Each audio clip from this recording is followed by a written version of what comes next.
Senhoras e senhores, salve Maria! Eu sou o Peter Martins e você está ouvindo o podcast Cooperadores da Verdade. Aqui se fala a verdade, custe o que custar, doa a quem doer. Muito obrigado pela sua audiência. Junte-se a nós pedindo a intercessão da Santíssima Virgem Maria, São Francisco de Sales e também de Santo Tomás de Aquino, para que assim nós possamos conduzir esse programa segundo a vontade de nosso Senhor. No programa de hoje, nós vamos conhecer a história de Santa Isabel, Rainha de Portugal. Grande exemplo de virtude. Mais uma nobre que dedica-se aos pobres, abandona tudo e vai viver somente para nosso Senhor Jesus Cristo. E o tema principal será a filosofia perene. Um tema que alguns meses atrás aí gerou certo burburinho na internet, nas redes sociais de alguns grupos católicos. E, acima de tudo, um assunto que ainda provoca certas confusões. Porque esse termo, esse nome, filosofia perene, é usado por autores completamente distintos para designar coisas completamente diferentes. E por isso a confusão. Então é até justa essa atrapalhada que alguns fazem aí, porque de fato há coisas diferentes com o mesmo nome. Filosofia perene é heresia, alguns dizem por aí, né? Aí pronto, joga-se a água da bacia fora e a criança vai junto. Vamos tentar esclarecer então, aqui nesse episódio, o que é esse negócio de filosofia perene. Tá bom, meus caros? Não deixa de acessar o nosso site, cooperadoresdaverdade.com, porque assim você conhece o trabalho que nós desenvolvemos aqui no Cooperadores da Verdade. Lá você vai encontrar todos os episódios do nosso podcast desde a primeira temporada. A cada semana, um novo episódio para você ouvir. E também vai poder ler vários textos de espiritualidade, de doutrina e de apologética católica. E também as novenas tradicionais em honra aos santos que nós disponibilizamos em áudio e em texto para você ouvir e rezar junto conosco. Toda semana tem conteúdo novo, então acessa lá, assina o feed, porque aí você recebe uma notificação a cada conteúdo publicado. E olha, nós já estamos preparando novidades aí em nosso site, hein? Quem participa dos nossos grupos no WhatsApp e no Telegram já sabe, mas eu não vou falar muito por enquanto não, porque os projetos ainda vão levar um tempinho para se concretizar. Mas vem novidades por aí. Aguardem, meus caros. Não esqueça de visitar as nossas redes sociais também, tá bom? Facebook, Twitter, Instagram, YouTube, SoundCloud, Spotify, Deezer e Telegram. Os links estão todos lá no site também. Curta, se inscreva, siga, interaja conosco pelas redes sociais. No post desse programa em nosso site tem o link para o nosso grupo no Telegram. E, para entrar no grupo do WhatsApp, basta nos enviar uma mensagem em nossas redes sociais. Facebook, o direct do Instagram também, um sinal de fumaça, o que você quiser e puder, tá? É só pedir o acesso que nós te colocamos lá no grupo do WhatsApp. Tá certo? Um último recadinho só, mas que é importantíssimo. Loja do Cooperadores da Verdade já está no ar, tá bom? E a primeira camiseta já está prontinha e disponível para você comprar. Camiseta São Bento. Um produto, meus caros, espetacular, tá? 100% algodão, fio 30.1 penteado, com reforço ombro a ombro na costura, impressão em serigrafia de altíssima qualidade, tá? E se não bastasse isso, se não bastasse você comprar uma camiseta lindíssima, com uma estampa belíssima de São Bento, você ainda leva totalmente grátis um e-book com a vida de São Bento. É isso aí, tá? É um plus que nós preparamos para você. Na compra dessa camiseta de São Bento, você recebe também gratuitamente um e-book com a vida de São Bento contada por um outro santo, São Gregório Magno. É um livrinho pequenininho, bem tradicional já na igreja, mas que foi especialmente formatado para ser lido no seu smartphone e no seu tablet, tá? Para garantir uma boa experiência de leitura para você. Tá bom? Então corre lá no nosso site, visite a nossa loja virtual e compre a sua, porque nós fizemos pouquíssimas unidades, ok? Aproveite, porque custa só R$ 39,90. Comprando um produto de primeiríssima qualidade, você ainda ajuda o nosso apostolado a se manter e a crescer ainda mais. cooperadoresdaverdade.com/loja. Recados dados, meus caros. Agora é hora de nós rezarmos para começar o programa de verdade. Vamos lá?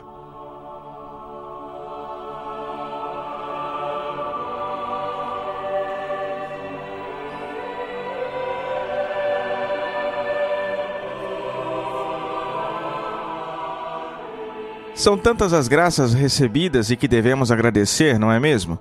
Tantas pessoas que nos pedem orações. Então, junte as suas intenções às nossas intenções e rezemos juntos. Persignum crucis de inimicis nostris, libera nos Deus noster.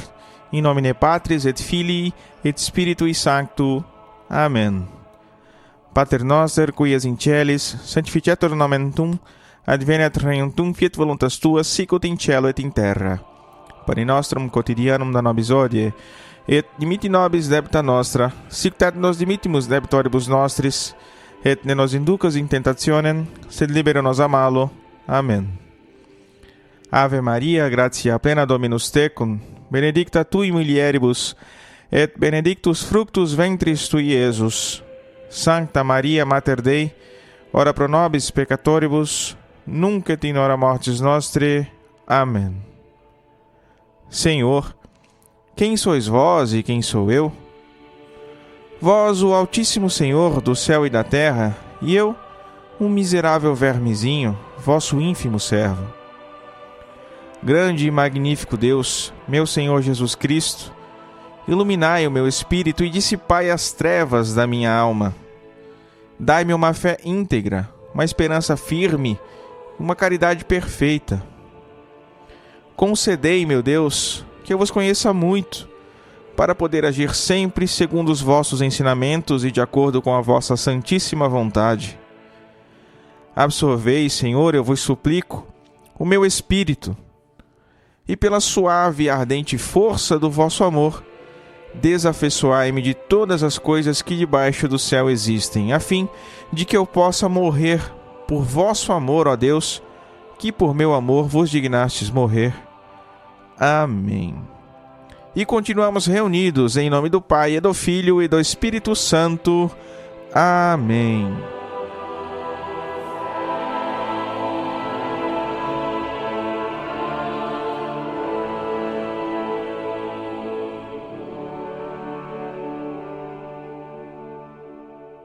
E no quadro A Vida dos Santos, nós estamos estudando a vida dos santos franciscanos.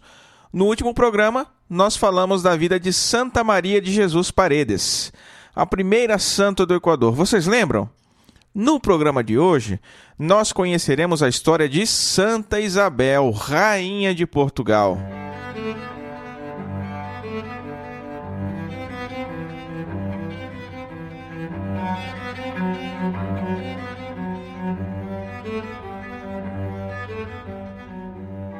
Santa Isabel era filha do rei Pedro III de Aragão.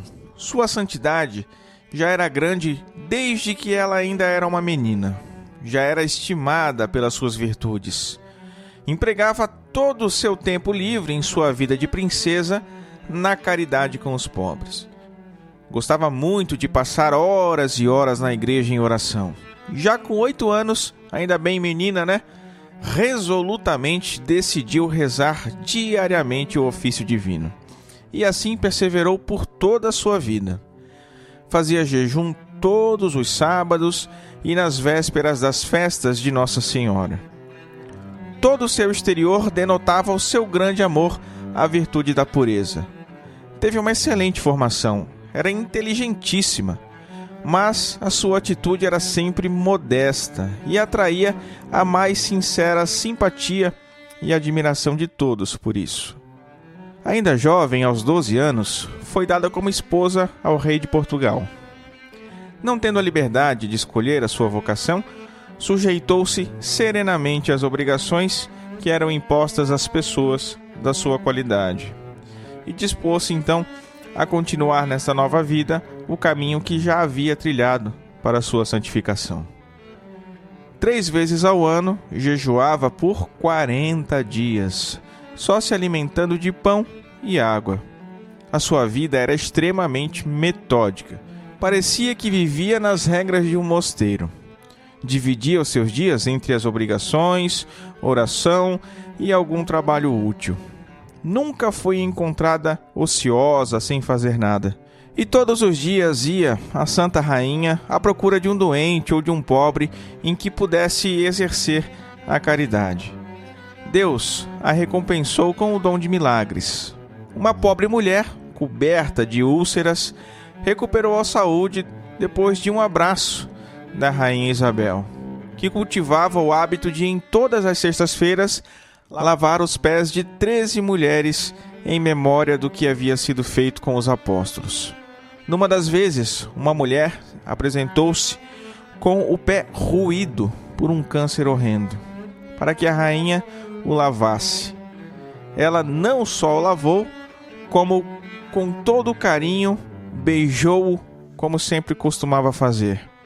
Deus logo a recompensou, para não lhe permitir que beijasse aquela chaga que já estava nojenta, curou aquela mulher imediatamente. E entre muitos outros doentes curados pela Santa Rainha, conta-se ainda uma mulher que era cega de nascença. O rei, seu esposo, não podia exatamente ser chamado de virtuoso. Isabel muito se entristecia com os seus desregramentos, mas nunca se queixou de nada. Apenas como Nossa Senhora, guardava suas angústias no coração e rezava muito. As suas orações foram atendidas e ela teve a alegria de observar a lenta conversão de seu marido. Certo dia, o rei, seu marido, recebeu uma denúncia caluniosa de que a rainha estava tendo um caso com o seu escudeiro, um homem que lhe auxiliava nos trabalhos de caridade e na distribuição das esmolas. Como para ele, para o rei, ainda em processo de conversão, esses atos pouco honestos, digamos assim, não eram lá coisas tão fora de cogitação, acreditou logo na calúnia e ordenou ao caieiro da corte que lançasse aquele escudeiro no forno onde se cozinhava a cal.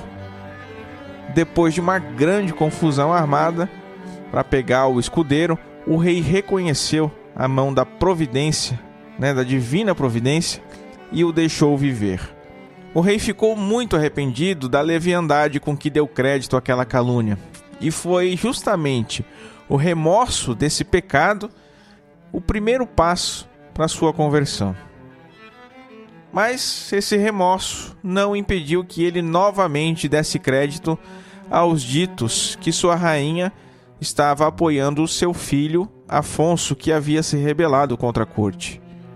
Novamente, sem examinar a questão, o rei proibiu a rainha de entrar no palácio, deixando para ela apenas uma simples casinha de campo.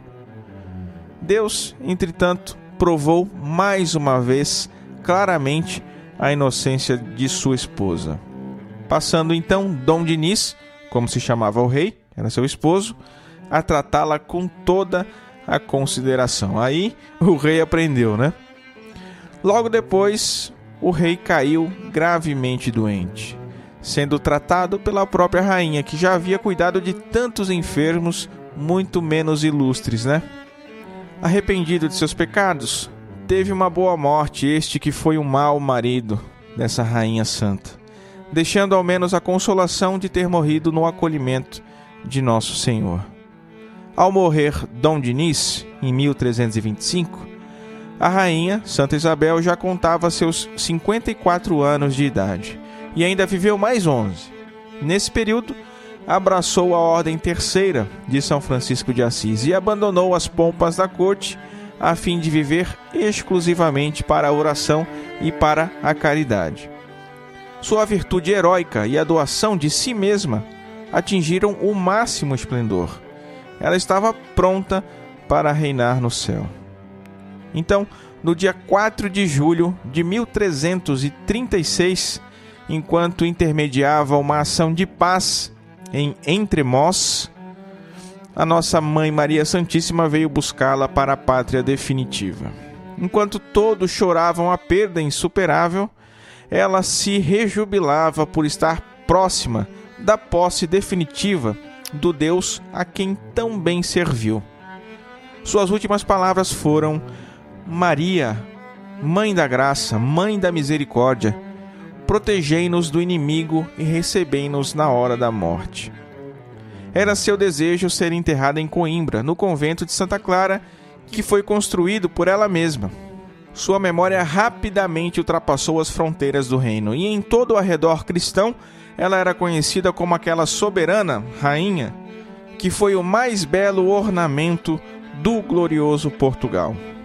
13 anos depois de sua morte, o seu corpo foi encontrado em perfeito estado. Desde então, Deus provê grandes milagres a quem comparece diante do túmulo de sua serva. Santa Isabel de Portugal, rogai por nós.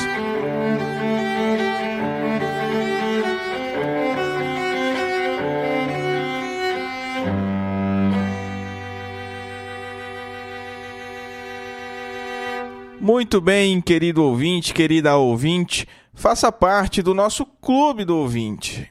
O link para participar é apoia.se/Os Cooperadores.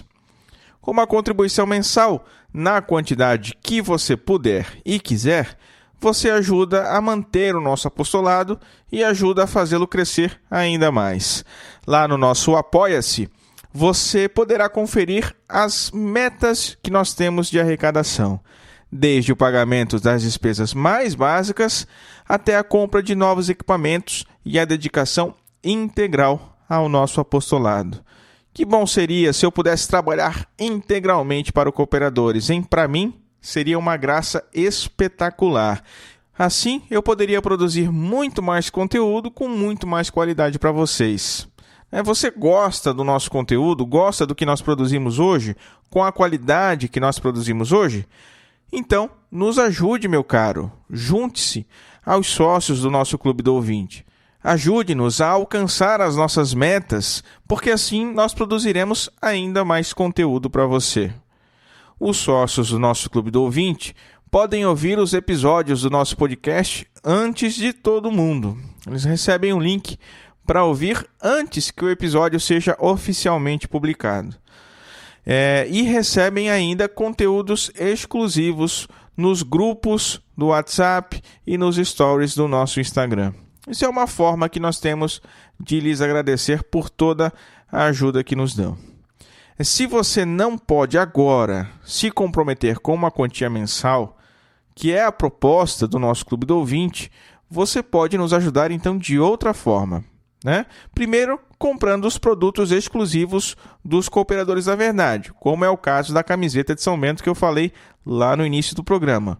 Mas você também pode comprar os livros e os cursos que eu divulgo aqui no nosso site, nas nossas mídias sociais, aqui no nosso podcast também, não é? Cada curso e cada livro que você compra, nós recebemos uma pequena comissão que já nos ajuda muito.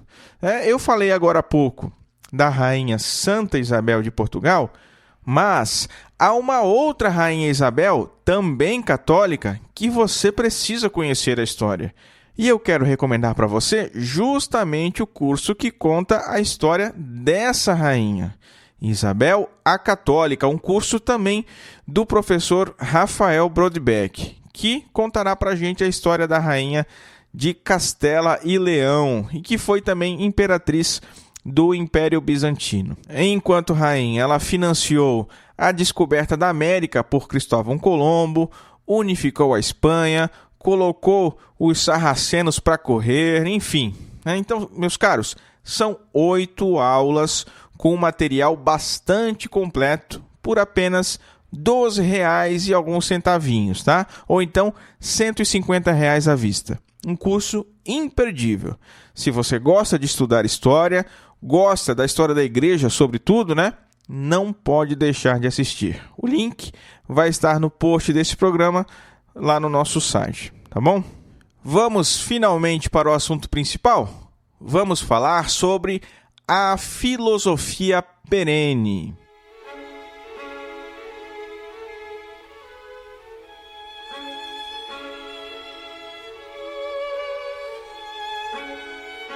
Meus caros, a filosofia nasce da providência divina. Nós sabemos bem que com o pecado dos nossos primeiros pais, Adão e Eva, houve uma decadência humana no âmbito intelectual e também físico. Do ângulo intelectual, o homem perde o dom da ciência infusa. Separa-se, então, a fé da razão. Do ângulo físico, perde-se o conhecimento perfeito da medicina. E tem-se também a perda do próprio vigor físico. E isso é verificável, por exemplo, pelos relatos bíblicos que, em ordem cronológica, nos mostram a idade dos homens caindo gradativamente, de 1000 para 500 anos, de 500 anos para 200 anos, e assim segue até chegar ao nosso estado atual. Em um determinado momento da história da humanidade, Deus envia um dilúvio. E nós conhecemos bem essa história, a história de Noé, pelos relatos do Antigo Testamento. Deus ordena a Noé a construção de uma arca, para que ele se salvasse juntamente com a sua família e com um par de todos os animais da terra. Após 1 ano e 10 dias do início do dilúvio, Noé e sua família desembarcam em terra firme, juntamente com os animais que haviam sido salvos. Os filhos de Noé eram Sem, Cam e Jafé. E eles seriam os responsáveis por repovoar o mundo a partir dali. Noé abençoa a cada um de seus filhos de modo que nós podemos ver os frutos dessa bênção em suas descendências. Vejam só, meus caros, a descendência de Sem geraria cerca de 1000 anos mais tarde a Abraão, com quem Deus selaria a sua aliança, formando o seu povo. Povo este, do qual nasceria segundo a carne, ninguém menos que nosso Senhor Jesus Cristo. Cam teve a sua descendência aí mais degradada, né? Não vamos entrar nos detalhes aqui. Mas Jafé seria o pai do povo que resgataria a sabedoria natural perdida com o pecado original. Um dos filhos de Jafé, Javã, gerou o povo javanês, que deu origem a Jônia. Jônia é uma colônia grega onde nasceu a filosofia com Tales de Mileto. Foi então por graça de Deus, graça concedida aos filhos de Noé por intermédio da sua bênção paterna, que a filosofia não nasceu em nenhuma outra civilização, mas nasceu na Jônia, na Grécia. E Santo Tomás de Aquino dizia que os jônios, constrangidos pela verdade, descobriram a necessidade de um primeiro princípio. Com os jônios, refundou-se a sabedoria humana, a filosofia. A descendência de Sem e de Jafé reconstruíram, após o dilúvio, esses dois campos que são os principais da vida humana: fé e razão. Mais tarde, Sócrates é quem abre a estrada da filosofia. Após ele, vem Platão, e depois o pensamento filosófico culminará com Aristóteles, que era discípulo de Platão. Com a encarnação de Nosso Senhor e com o advento da doutrina e do pensamento cristão, a filosofia grega vai se tornar serva da teologia sagrada. São João usa da filosofia em seu evangelho quando nos fala do Logos, por exemplo. E igualmente o faz o apóstolo São Paulo, também em suas cartas. O pensamento de Platão e de seus seguidores será amplamente usado pelos santos padres. De modo especial, e culminante em Santo Agostinho. Avançando mais um pouco, Santo Alberto Magno inicia o período escolástico, um período certamente muito conturbado, cheio de altos e baixos, com muitas heresias, mas, ao mesmo tempo, com grandes doutores da Igreja.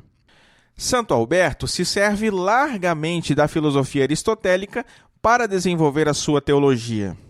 E foi ele quem introduziu Aristóteles entre os pensadores escolásticos, de modo que, em Santo Tomás de Aquino, que era seu aluno, Aristóteles finalmente alcançará o seu cume na tradição cristã. É com Santo Tomás que Aristóteles é conhecido em plenitude. Muitas obras de Aristóteles ficaram perdidas por séculos e chegaram ao Ocidente por filósofos muçulmanos, com quem Santo Tomás, com muito respeito, travou grandes batalhas. Santo Tomás de Aquino, meus caros, foi o ápice do intelecto humano.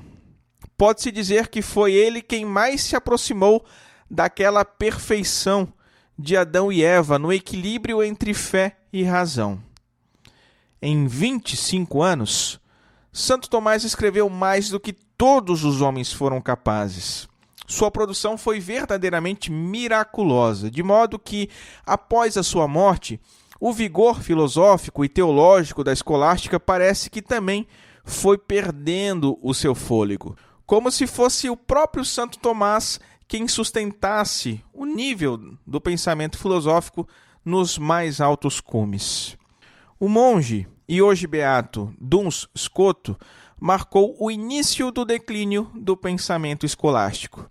Ele foi, sim, um grande pensador franciscano, conhecido como Doutor Sutil, e foi ele quem defendeu magistralmente o dogma da Imaculada Conceição.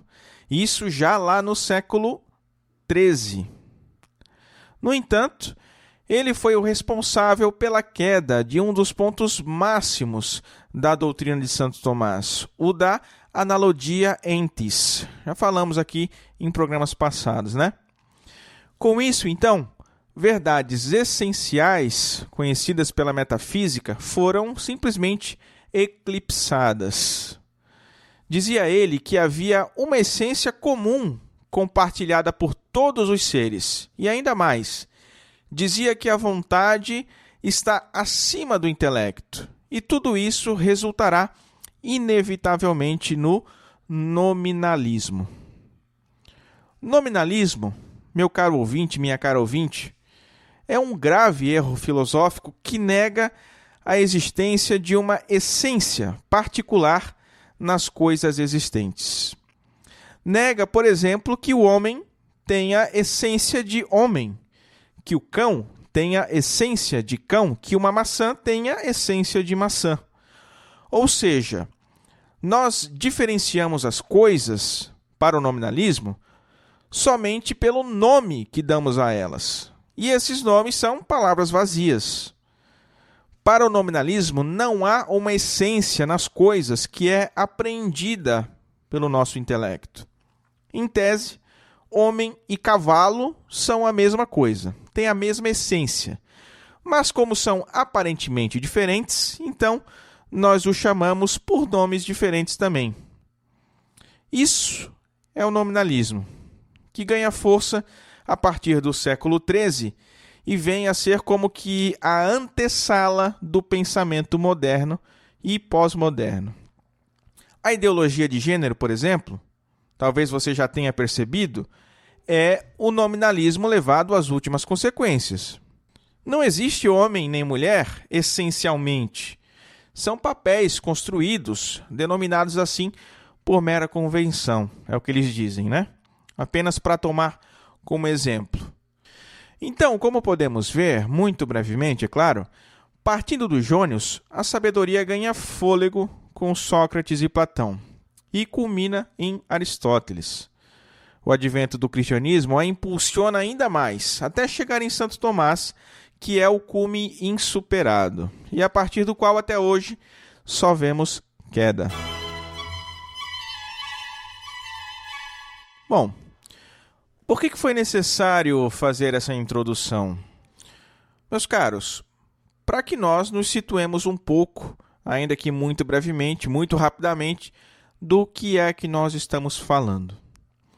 A filosofia perene que estamos falando aqui é aquela filosofia que, embora transcenda as circunstâncias históricas em que se desenvolveu, tem como seus representantes mais conhecidos Platão, Aristóteles, Santo Agostinho e Santo Tomás de Aquino.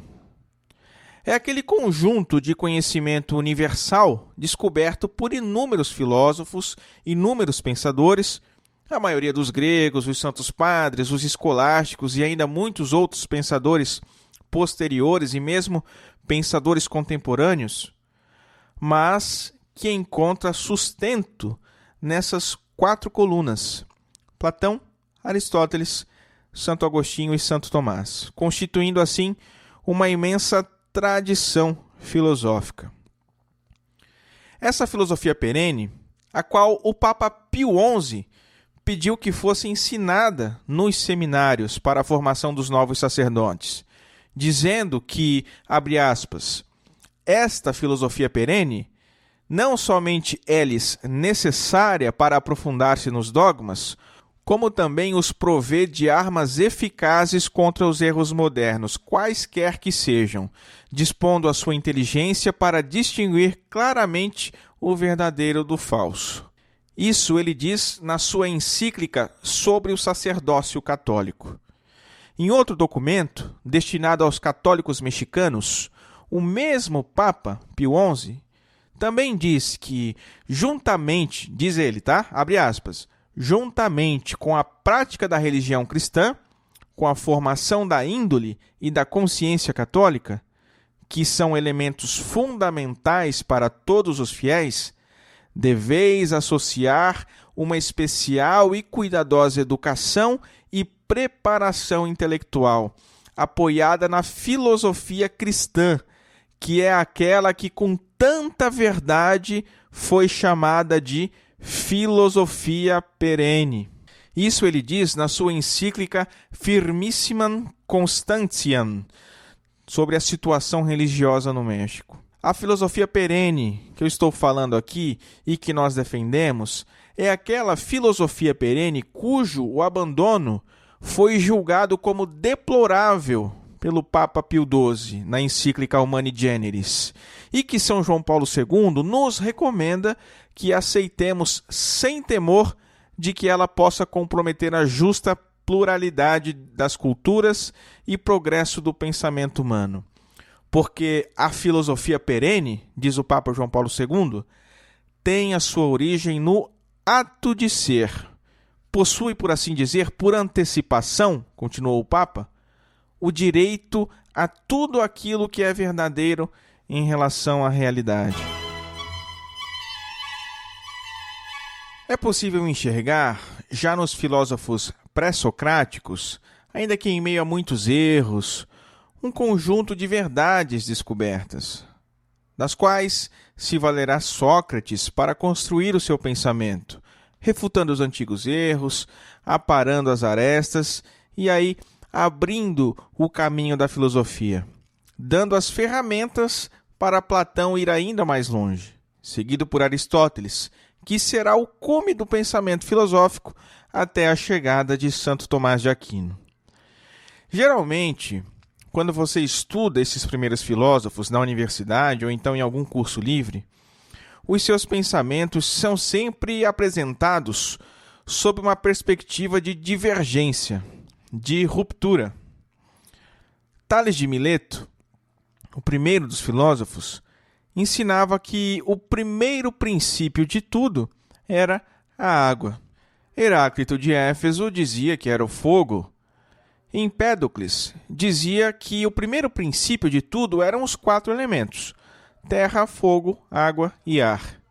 E a cada um desses elementos dava o nome de um deus do panteão grego. De fato, são visões diferentes. Mas vamos nos atentar ao essencial. Eles descobriram a necessidade de um primeiro princípio. Vejam, eles erraram o tiro, mas eles enxergavam o alvo. ainda que de forma meio embaçada, meio de longe, um pouco imperfeitamente. Mas, meus caros, é verdade que as coisas têm uma causa. É verdade que as coisas têm um princípio. Assim, eles descobriram que as coisas têm uma causa que é material. Como uma estátua é feita do mármore, por exemplo, todas as demais coisas que existem também têm uma causa, um princípio que é material. Mais tarde, outro filósofo, Parmênides, descobriu a noção de ente. O ente é aquilo que é e não pode não ser. Ainda que em meio a muitos erros também, Parmênides dá ferramentas intelectuais para que Platão consiga progredir ainda mais nas descobertas filosóficas, com a sua noção de mundo das ideias e que o ente só poderia ser o que é por participação no mundo das ideias. Essa noção que será absorvida por Santo Agostinho e por Santo Tomás, né? Só que aí o mundo das ideias na filosofia cristã será a mente de Deus. Aristóteles corrige as imperfeições do pensamento de Parmênides e de Platão e diz que, na verdade, os dois, como seus antecessores pré-socráticos, eles acharam o alvo, mas erraram o tiro. Eles descobriram que as coisas têm uma outra causa além da material, que é a causa formal, aquilo que a coisa é, a essência das coisas. Ainda antes de Aristóteles, um outro filósofo chamado Anaxágoras descobriu que algo ordenou o mundo, aquilo que em grego ele chamava nous, a mente, o intelecto. Platão compartilhava dessa mesma investigação e desenvolveu a noção de demiurgo. Mas foi Sócrates o primeiro a dar uma prova mais substancial de que foi Deus quem ordenou o mundo. Assim, Anaxágoras, Platão e Sócrates descobriram uma outra causa, a causa eficiente das coisas. Quem fez? E Sócrates apresenta ainda a ideia de que todas as coisas têm uma finalidade, que o universo está ordenado a algo. E ele diz que o universo está ordenado ao homem. Da mesma forma que seus predecessores, Sócrates acha o alvo, mas erra o tiro. Nós sabemos que todo o universo está ordenado à glória de Deus, mas Sócrates encontrou uma outra causa, a causa final. Sócrates descobriu que todas as coisas têm uma finalidade. Algo que para a gente hoje é elementar, básico, né? Mas que foi uma descoberta e tanto no início da filosofia. Então percebam, em meio aos muitos erros que cometeram os primeiros filósofos, foi possível encontrar, nesse breve exemplo que eu dei, uma coluna de verdade que foi sistematizada, então, com perfeição na doutrina das 4 causas de Aristóteles. Então, mais importante que a ruptura, que se dá geralmente em questões acidentais, mais importante é o essencial, é a unidade do conhecimento que foi descoberto. Isso é a filosofia perene. As descobertas verdadeiras e perenes, que são irrefutáveis, justamente por serem dados da realidade. E assim, entre erros e acertos, refutações e progressos altos e baixos, é que foi sendo construída a história do pensamento que consolidou a tradição filosófica. Os primeiros filósofos tinham essa noção de que, com as suas descobertas, estavam construindo uns com os outros este conjunto de conhecimento sobre a realidade. Tem uma expressão latina que diz nanos gigantum humeris incidentes, anões sobre os ombros de gigantes, que expressa justamente essa ideia de descobrir as verdades a partir daquelas descobertas anteriormente. Nos ombros de gigantes, nós enxergamos mais longe. E quem são esses gigantes? aqueles que enxergaram mais do que nós hoje e mais do que toda a humanidade, e que eu mencionei logo no início da pauta, né? Platão, Aristóteles, Santo Agostinho e Santo Tomás. Como se pode ver, então, a filosofia perene está em oposição aos filósofos modernos e pós-modernos. Não, é óbvio, né? Pelo tempo em que eles se encontram. Porque, claro, há pensadores que produzem filosofia perene hoje. Há muitos tomistas hoje em dia, e mesmo nos tempos passados, né? Aqui no Brasil, Carlos Nogueira e Sidney Silveira. Nos Estados Unidos, o Edward Feser. Na Espanha, o Martin Echevarria, só para citar alguns, né? Então, assim, filosofia perene não está presa ao tempo, mas está firmada na verdade e segue a tradição filosófica. Mas eu disse que ela está em oposição aos modernos e pós-modernos. Isso porque o que se chama de filosofia moderna e pós-moderna configura uma completa ruptura com a filosofia perene. Um desprezo a Aristóteles e Santo Tomás, como quem, mergulhado no orgulho, na vaidade, quer reinventar a roda, quer reinterpretar o mundo, né? Sendo anão, quer enxergar longe, sem subir nos ombros dos gigantes. Então, meu caro ouvinte, minha cara ouvinte, as ideias têm consequências, não é? Como eu disse alguns minutos atrás, o nominalismo foi um dos primeiros sinais de ruptura com a filosofia que até então culminava em Santo Tomás. E a era nominalista deu fim à escolástica medieval de forma tão feroz que até mesmo a beleza do latim, do idioma, né, da língua latina, perdeu força. O latim tornou-se aí muito mais vulgar. O nominalismo foi, o que eu disse, a antessala do pensamento moderno. Se com Duns Scoto temos a vontade acima do intelecto, se com o nominalismo o nosso intelecto já não faz mais aquilo para o qual foi feito, né, que é distinguir a essência das coisas, restou-nos então a dúvida metódica de Descartes, né, tendo como próximo passo a filosofia ou o pensamento de Kant. E assim vamos caminhando até o fundo do poço da atualidade do pensamento pós-moderno. Foi também com o declínio da escolástica que nasceu a chamada ciência moderna. Ainda, é preciso reconhecer isso, né? Ainda em ambiente cristão, né? Jean Buridan, Nicolau Copérnico, Galileu Galilei, todos eles eram cristãos, mas foram caudatários aí desse declínio escolástico. Foram, por exemplo, incapazes de entender Aristóteles, e aí, por isso, descartaram as 4 causas que eu falei lá no início. Então, as ideias têm consequências, né? A causa formal e a causa final desapareceram por completo na ciência moderna, e pouco a pouco a ciência foi sendo reduzida a meras técnicas de mensuração, por assim dizer.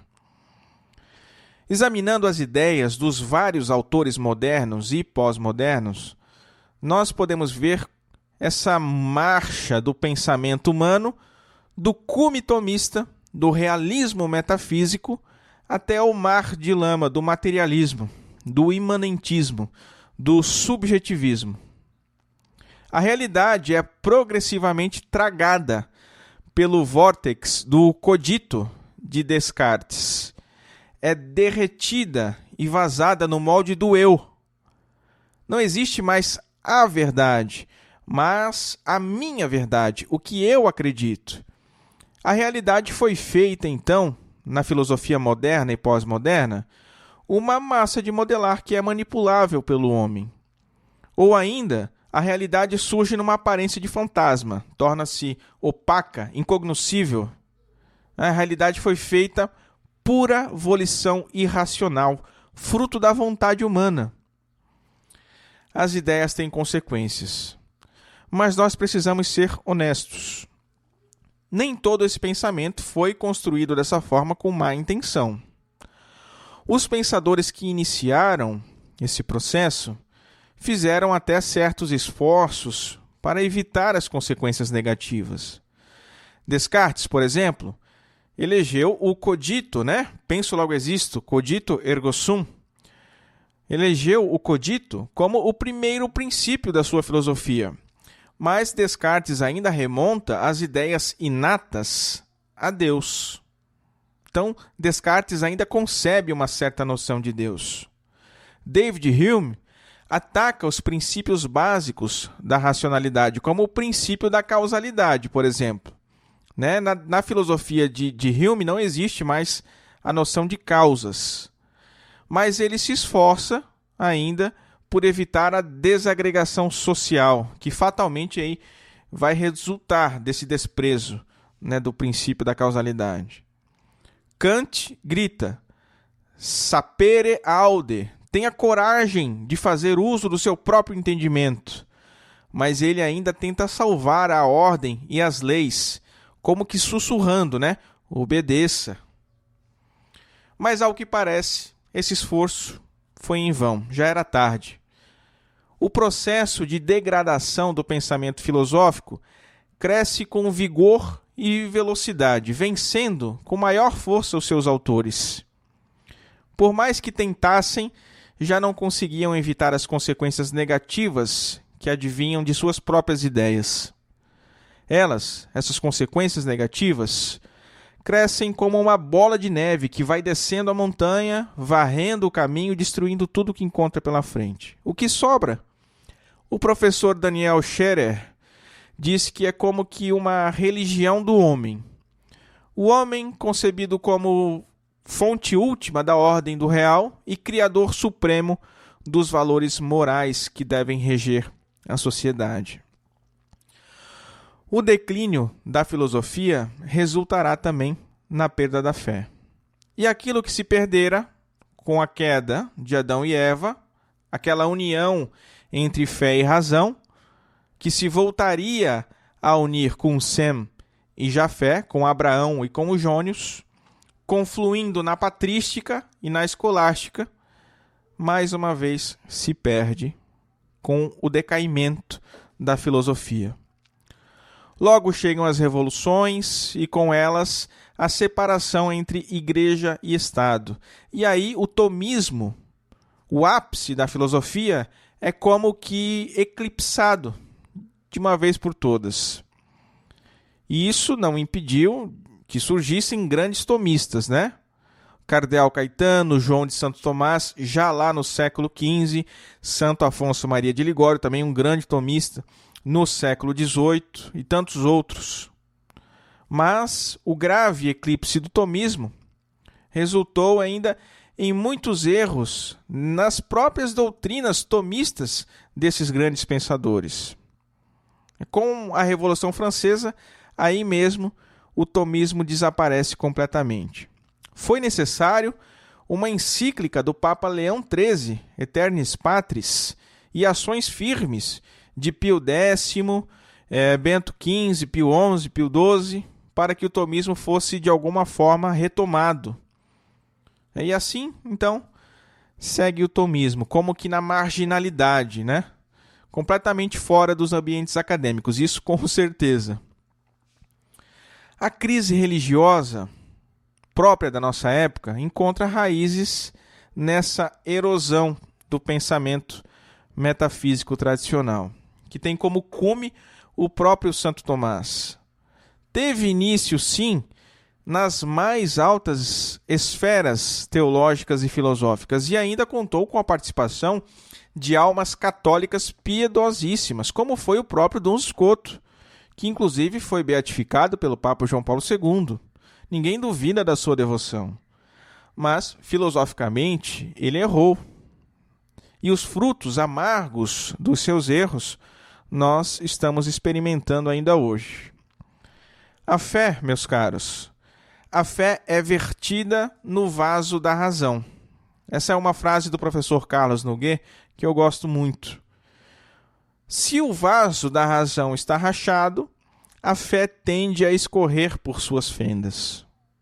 Então, é com boas doutrinas, é com o aristotelismo, tomismo ministrado e aprendido na ordem correta, é só assim que nós vedamos o vaso de nossa razão para que a fé não se escorra pelas fendas. Bom, eu não posso encerrar esse episódio sem falar do problema que é este nome, filosofia perene. Assim, porque há uma outra filosofia perene, que apesar de levar o mesmo nome, é muito problemática. E isso acarreta numa série de confusões inacreditáveis, né? Essa outra filosofia perene tornou-se familiar, esse nome, né, filosofia perene, tornou-se familiar graças ao livro de mesmo nome do Aldous Huxley. E ela está no âmbito das religiões comparadas. A sua ideia central é que a verdade divina é una, eterna e universal. E até aí tudo bem. O problema é que essa outra corrente, dita filosofia perene, ensina que as diferentes religiões são como diferentes línguas expressando essa verdade una. O símbolo mais usado para transmitir essa ideia é o da luz incolor e as muitas cores do espectro. Então, essas cores elas se tornam visíveis somente quando a luz incolor é refratada. Veja, meus caros, enquanto já na Renascença o termo filosofia perene indicava o reconhecimento de que as filosofias de Platão, Aristóteles, Santo Agostinho, indiscutivelmente expunham a mesma verdade e que está no coração do cristianismo, agora o significado do termo foi ampliado para cobrir a metafísica e as místicas de todas as grandes religiões do mundo, hinduísmo, budismo e Islã, junto com o cristianismo ali no meio. Huxley não foi o primeiro expoente dessa ideia nos tempos modernos. Essa ideia de filosofia perene foi proposta por um hindu chamado Ramakrishna. Mas houve ainda um desdobramento dessa ideia, na década de 20, quando os livros do René Guénon começaram a aparecer. E essas obras expunham justamente a ideia de unicidade da verdade e a multiplicidade das suas expressões. A essência sobre Deus, sobre o homem, a salvação, é naturalmente a mesma, mas as formas, as expressões é que são diferentes. Os livros de Guénon foram seguidos nos anos 30 por outro autor, um filósofo alemão chamado Fritjof Schuon, que seguia a mesma linha do Guénon. Essa corrente de intelectualidade e espiritualidade de Guénon e Schuon ficou conhecida também como tradicionalista ou perennialista. Então, para esses dois autores e para os seus seguidores, a relação do cristianismo ou de qualquer religião com essa filosofia perene é a relação de uma determinada cor com a luz incolor. Eles até usam Santo Agostinho e os santos evangelhos para defender essa ideia, que, apesar de errada, não se enganem, não tem nada de idiota ou risível. Ao contrário, aparece como algo muito bem fundamentado, uma ideia aí que é travestida com ares de intelectualidade, que apresenta uma certa novidade sedutora aos que não têm uma fé tão firme assim. Mas não se enganem, meus caros, a filosofia perene que defendemos aqui é a filosofia cristã, a filosofia católica, defendida pelos papas, que tem como cume um santo, Santo Tomás, e que nos abre o intelecto para compreender a mensagem de Cristo e aceitar a salvação que Ele quer nos dar. Atenção, querido ouvinte, querida ouvinte, só existe uma religião, que é a religião cristã, que é a Igreja Católica. Todas as outras religiões são falsas. Nós somos salvos somente por Cristo, pela sua cruz e ressurreição. Rejeitem, gente, rejeitem, pelo amor de Deus, qualquer ideia que se pareça com esse tradicionalismo ou perennialismo de Guénon e Schuon. Rejeitem qualquer ideia que digam que todas as religiões são boas, porque não são. Não existe verdadeira filosofia que se opunha à mensagem do Evangelho. Não existe verdadeira filosofia que se opunha à revelação divina. Não existe verdadeira filosofia que se opunha à teologia sagrada. A verdadeira filosofia é serva da teologia, é serva da igreja, é serva, portanto, da mensagem da salvação de Cristo. Filosofia é o conhecimento das coisas naturais. Teologia é o conhecimento das coisas sobrenaturais, das coisas reveladas por Deus. Mas ambas as coisas, as naturais e as sobrenaturais, constituem uma única realidade. Do ponto de vista humano, se faz essa divisão como que pedagógica, assim, né? Mas pelo ângulo divino, o natural e o sobrenatural são uma coisa só, uma só realidade, uma só verdade, e por isso não pode haver contradição uma com a outra. Não pode haver verdades naturais contrárias às verdades reveladas por Deus, e nem verdades reveladas contrárias às verdades naturais. Toda verdade é vida e caminho, como ensina o padre Sertilhanges. Porque isso disse o próprio Cristo, né? Eu sou o caminho, a verdade e a vida.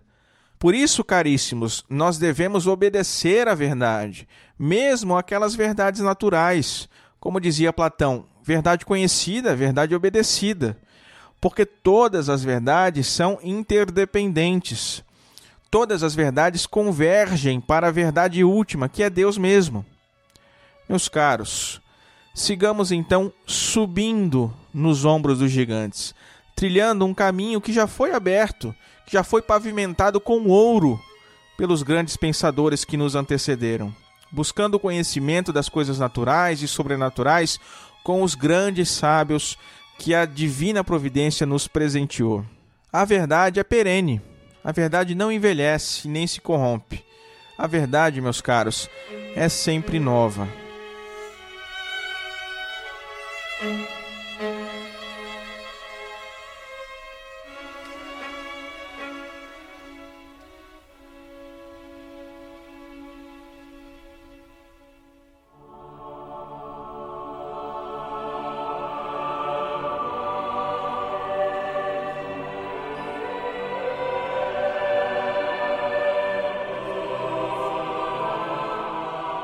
Rezemos a Virgem que nos proteja, nos guie e cuide do nosso apostolado. Salve Regina, Mater Misericordiae, vita dulcedo espes nostra salve. A te clamamos, exules filii Eve, a te suspiramos gementes et flentes in hac lacrimarum vale. Eia ergo advocata nostra, illos tus misericordes oculos ad nos converte. Et Iesum, benedictum fructum ventris tui, nobis post hoc exilium ostende. Ó Clemens, ó Pia, ó Dulcis Virgo Maria. Ora pro nobis, Sancta Dei Genitrix, ut dignificiamur promissionibus Christi. Amém.